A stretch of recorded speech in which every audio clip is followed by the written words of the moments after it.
नमस्कार बच्चों, आज हम करेंगे हिंदी अरुणिमा क्लास 2 पाठ नंबर 9 अक्ल की दुकान। सबसे पहले हम इसमें करेंगे श्रुतलेख। पहला हमारा जो शब्द है वो है बाजार।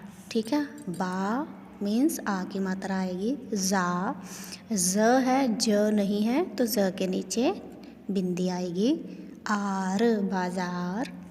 दूसरा है हमारा दुकान, द छोटे ऊ की मात्रा कान, दुकान।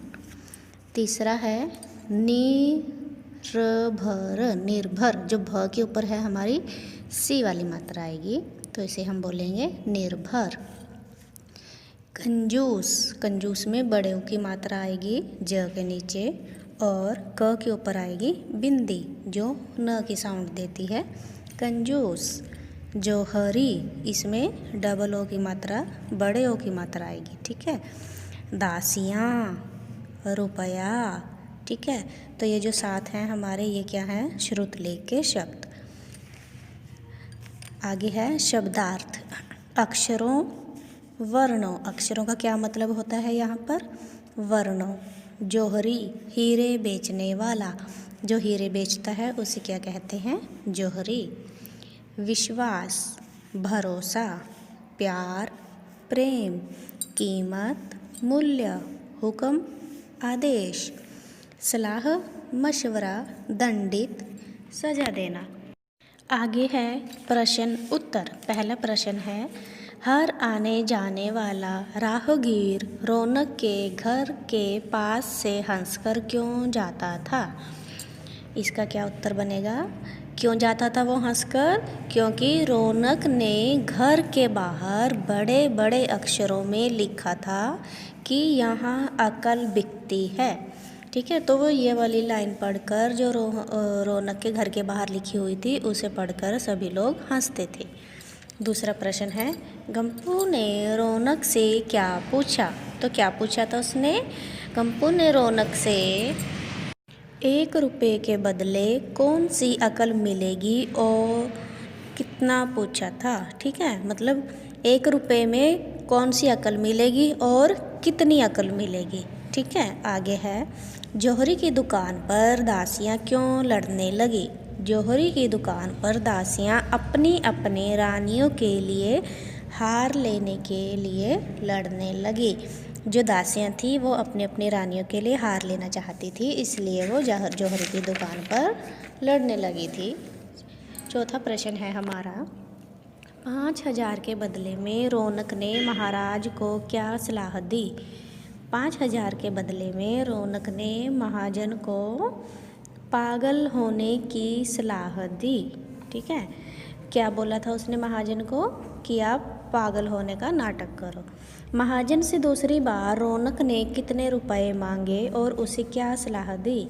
महाजन ने दूसरी बार रौनक से 10,000 रुपये मांगे और उसे हीरे का हार खरीदने की सलाह दी। पहली बार में तो उसने पागल होने की सलाह दी थी और दूसरी बार में उसने क्या सलाह दी, 10,000 रुपये मांगे और उसके बदले उसने कहा कि आप हीरो का हार खरीद लो। आगे है बुक में पेज नंबर 59, सोचो और बताओ। रौनक ने अपने घर के बाहर क्या लिखा था उसने, यहाँ अकल बिकती है। दूसरा है, गंपू ने रौनक से कितने रुपए की अकल खरीदनी चाहिए। आंसर है 1 रुपये की। जौहरी की दुकान पर रानियों ने क्या पसंद किया था, रानी ने हीरे का हार। अंत में महाजन को क्या पछतावा हुआ, उसे क्या पछतावा हुआ कि 1 रुपया दे देता तो आज 1 लाख रुपए बचा सकता था।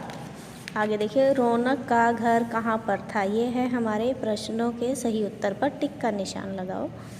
रौनक का घर कहाँ पर था, बाजार में। गंपू ने जेब से कितने रुपए निकाले, 1 रुपया।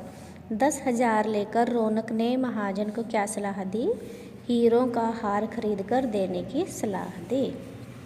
आगे है वाक्य बनाओ। ये वाक्य बनाओ आप बच्चों खुद से भी बना सकते हो और जो मैं बता रही हूँ आप वो भी लिख सकते हो। पहला है निर्भर। यह इस बात पर निर्भर करता है कि तुम कितने पैसे खर्च कर सकते हो। बाजार, उसका घर बीच बाजार में था। कंजूस, कागज़ देखकर कंजूस पिता गुस्से में आ गया। दुकान, उसकी दुकान एक दिन ज़रूर चलेगी। आगे है वाक्य पूरे करो। एक दिन अमीर महाजन का डैश दुकान के पास से गुजरा। कौन गुजरा था? बेटा। दूसरा है रौनक को विश्वास था कि उसकी दुकान ज़रूर चलेगी। कागज़ देखकर पिता को क्या आ गया? गुस्सा। कागज़ देखकर पिता गुस्से में आ गए। नगर में राजा की 2 रानियां थीं। दासियों ने गंपू को लड़ाई का गवाह बनाया। आगे देखिए भाषा ज्ञान। प्रश्न उत्तर हम कर चुके हैं। आगे है भाषा ज्ञान। लिंग बदलो, ठीक है। देखिए आगे बेटा बेटी, पुल्लिंग स्त्रीलिंग जो हमने किए हैं ना वहीं से है ये। बेटा बेटी, पिताजी माताजी। यहाँ पर देखिए अकल लिखा है, अकल नहीं यहाँ पर अंकल आएगा, ठीक है। अंकल आंटी, राजा रानी, आदमी औरत, दासी दास। आगे देखिए क्या दिया है? जो शब्द किसी व्यक्ति वस्तु स्थान या भाव का बोध कराए उसे संज्ञा कहते हैं। जैसे राम गाना गा रहा है, मेज पर कुछ पड़ा है। इसमें राम और मेज क्या है? संज्ञा है, ठीक है। जो भी हमें किसी चीज़ का नाम दिया गया है ना तो उसे हम संज्ञा कहते हैं। आगे देखिए संज्ञा छांटिए। कंजूस महाजन ने वायदा किया। इसमें संज्ञा क्या है? महाजन। मेरी रानी बड़ी है। इसमें क्या है? रानी। दासियां महल वापस चली गई। अब इसमें 2 नाम है, दासियां और महल। राजा ने गंपू को बुलवाया। इसमें कौन कौन सी संज्ञा है? राजा और गंपू। रौनक की दुकान चल पड़ी।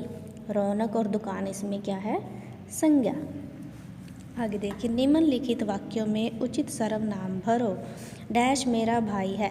अब देखिए सर्वनाम क्या हो गया? पहले संज्ञा थी तो अब क्या आ गया? सर्वनाम। मीन्स पहले हम नाम लेते थे किसी का, अब हम उस नाम को यह वह उसका इसका ये सब कहकर बुलाएंगे तो वह सर्वनाम हो जाएगा। पहला है डैश मेरा भाई है, वह मेरा भाई है। अब देखिए यहाँ पर राम वगैरह तो कुछ नहीं लिखा हुआ, राम रोहन वगैरह कोई भी नाम नहीं है। यहाँ पर सीधा लिखा है वह मेरा भाई है। वह क्या हो गया? सर्वनाम। उस नगर के राजा की 2 रानियां थी। अब यहाँ पर नगर का नाम नहीं लिखा, यहाँ पर क्या लिखा है? उस नगर की। तो उस क्या हो गया यहाँ पर? सर्वनाम। हार पर हक उनका है। डैश खड़े रहना बेवकूफ़ी है। वहाँ खड़े रहना बेवकूफ़ी है। ओके स्टूडेंट्स, यहाँ पर आपका ये बुक एक्सरसाइज क्वेश्चन आंसर्स और ये संज्ञा सर्वनाम भाषा ज्ञान और आपके श्रुतलेख और शब्दार्थ कंप्लीट हो गए हैं चैप्टर नंबर 9 के। आप इनको अच्छे से लर्न करना। Okay students, have a good day.